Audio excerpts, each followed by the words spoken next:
SA Engineering College, an autonomous institution. Counseling code 1114. For more details, saec.ac.in. வணக்கம். செய்திச் சுருக்கம். கடைசி நொடி வரை ரண கொடுமை. கோவை சிறுமி சம்பவத்தால் அதிர்ச்சி.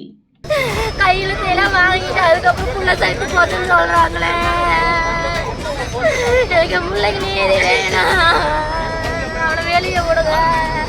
அவனை வெளியே விட்டு எல்லாரும் சேர்ந்து அவனை கொல்லணும்.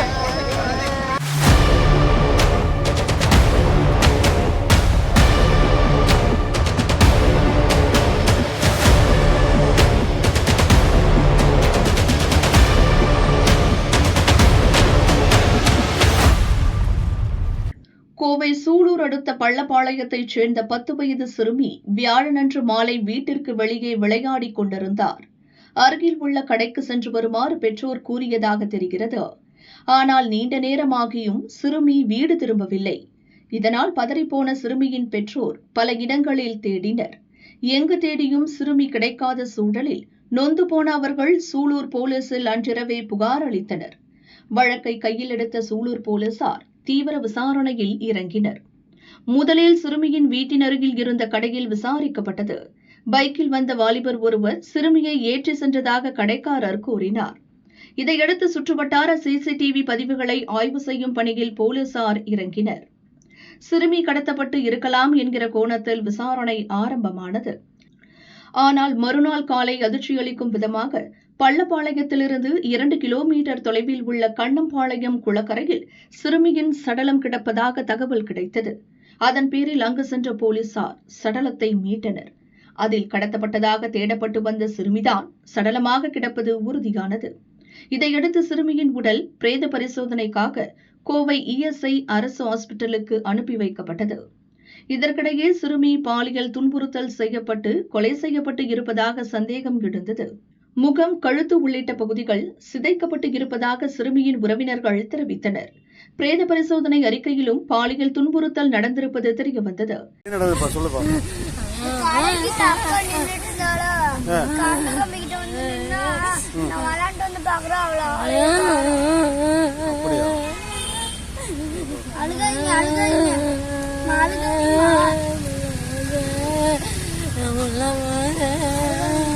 இதையடுத்து சிறுமி சாவுக்கு நீதி கேட்டு அவரது உறவினர்களும் பெற்றோரும் சூலூர் போலீஸ் ஸ்டேஷன் முன் சாலை மறியலில் ஈடுபட்டனர்.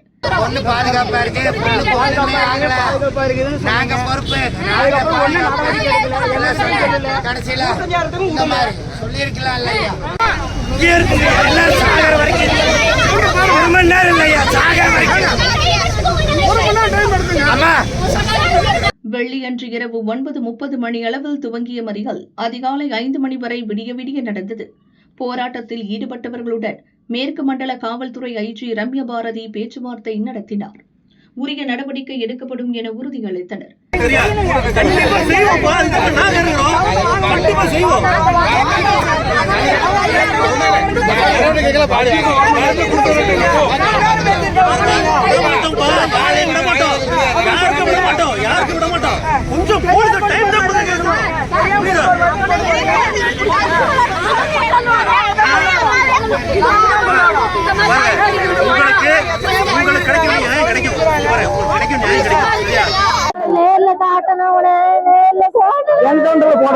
சுட்டு தள்ளுவாங்க.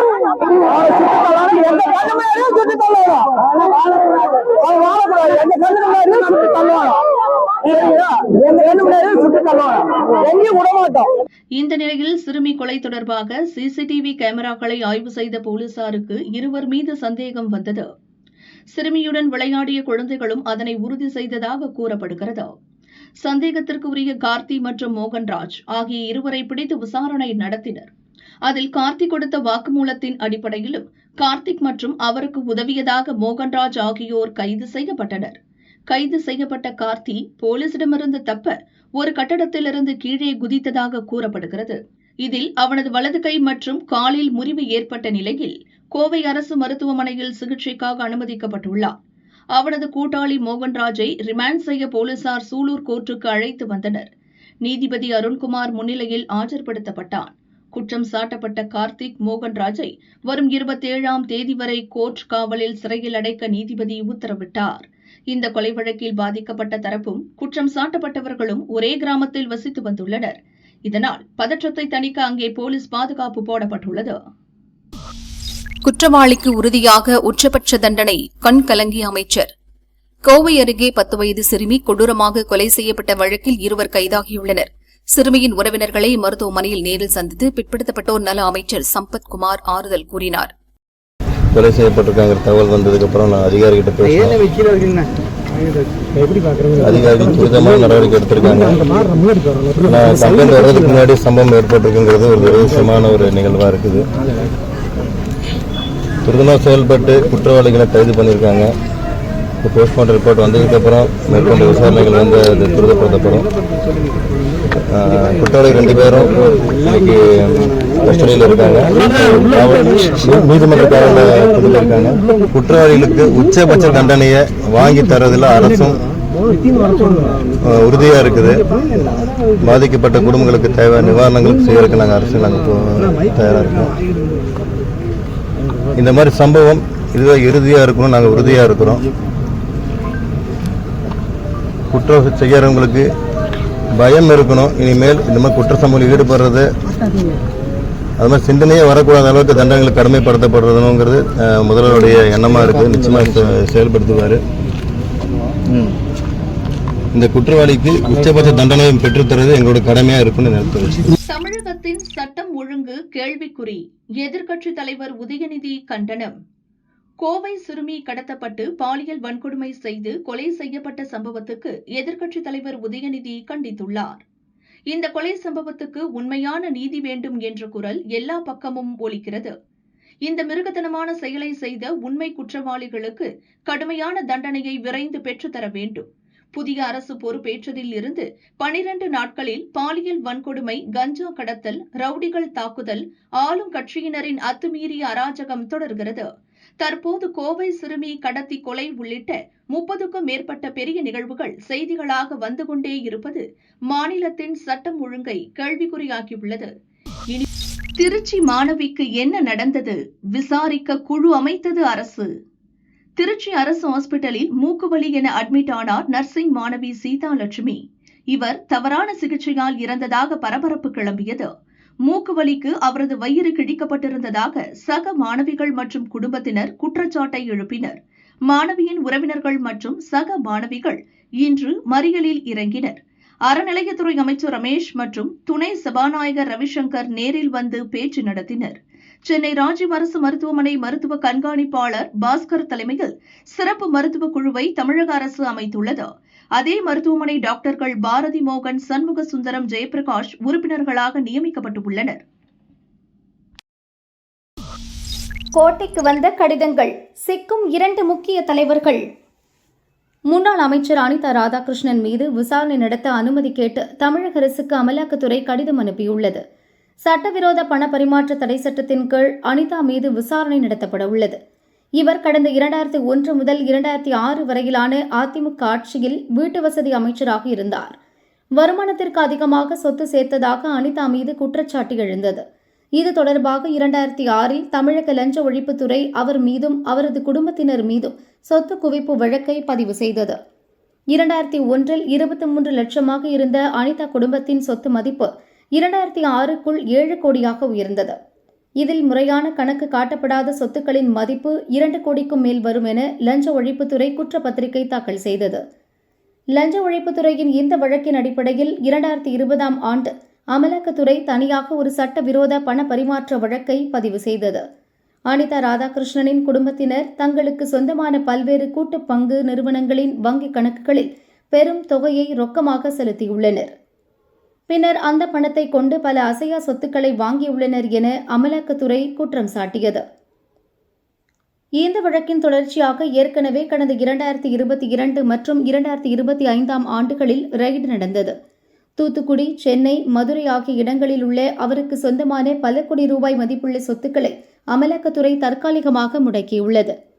சமீபத்தில் இந்த சொத்து குவிப்பு வழக்கை தூத்துக்குடி கோர்ட்டில் இருந்து பண மோசடி வழக்குகளை விசாரிக்கும் மதுரை ஸ்பெஷல் கோர்ட்டுக்கு மாற்றக் கோரி ஹைகோர்ட்டில் அமலாக்கத்துறை முறையிட்டது. இதனைத் தொடர்ந்து அனிதா ராதாகிருஷ்ணன் மீது விசாரணையை நடத்த தமிழக அரசின் ஒப்புதல் கேட்டுள்ளது அமலாக்கத்துறை. அமலாக்கத்துறை அனுப்பியுள்ள 4 பக்க கடிதத்தில் BNSS சட்டப்பிரிவு 218 அடிப்படையாக கொண்டு அனுப்பப்பட்டுள்ளது. அதன்படி கடிதம் கிடைக்கப்பெற்ற 120 நாட்களுக்குள் மாநில அரசு அனுமதி வழங்க வேண்டும். இல்லையென்றால் அனுமதி வழங்கப்பட்டதாகவே கருதப்படும் என குறிப்பிடப்பட்டுள்ளது. ஏற்கனவே கடந்த திமுக ஆட்சியில் அமலாக்கத்துறை பலமுறை கடிதம் எழுதியிருந்தது. முன்னாள் அமைச்சர்கள் மீதான மோசடி புகார்களை விசாரிக்க அனுமதி கேட்டது. ஆனால் அப்போது திமுக அரசு அதற்கு அனுமதி தரவில்லை. இப்போது முதல்வர் விஜய் தலைமையிலான தாவேக ஆட்சி அமைந்ததும் 2 முறை அமலாக்கத்துறை கடிதம் வந்துள்ளது. ஏற்கனவே முன்னாள் அமைச்சர் செந்தில் பாலாஜி மீதான மோசடி வழக்கை விசாரிக்க அனுமதி கேட்டு மே 20ஆம் தேதி கடிதம் வந்தது. இப்போது அனிதா ராதாகிருஷ்ணன் மீதான ஊழல் புகாரை விசாரிக்கவும் அனுமதி கோரப்பட்டுள்ளது.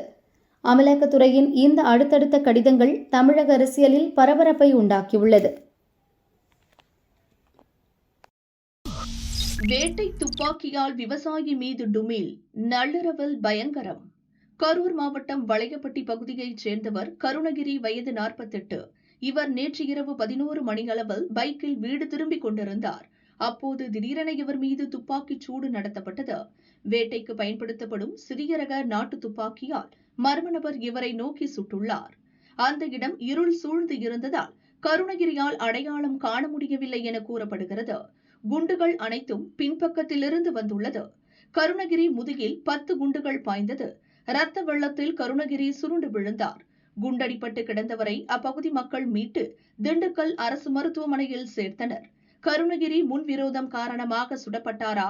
இதற்கான பின்னணி என்ன என்பது குறித்து கடவூர் போலீசார் விசாரிக்கின்றனர். பல கோடிகள் போச்சே, தாவேகாவுக்கு போனதால் ஆத்திரம், காங்கிரசுக்கு எதிராக அனிதா சபதம்.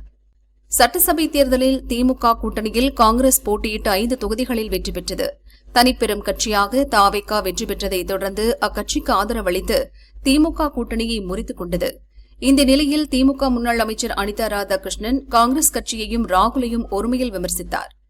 தூத்துக்குடியில் நடந்த திமுக நிர்வாகிகள் கூட்டத்தில் பேசிய அனிதா ராதாகிருஷ்ணன், காங்கிரஸ் தலைவர்கள் தனியாக நின்றால் தமிழகத்தில் ஒரு தொகுதியில் கூட வெற்றி பெற முடியாது. எங்களுடன் கூட்டணி இல்லாவிட்டால் காங்கிரஸால் டெபாசிட் கூட வாங்க முடியாது என்றார். இதற்கு அனிதா ராதாகிருஷ்ணன் மன்னிப்பு கேட்க வேண்டும், இல்லையென்றால் திமுகவுக்கு பதிலடி தரப்படும் என காங்கிரஸ் MP மாணிக்கம் தாக்கூர் கண்டனம் தெரிவித்தார்.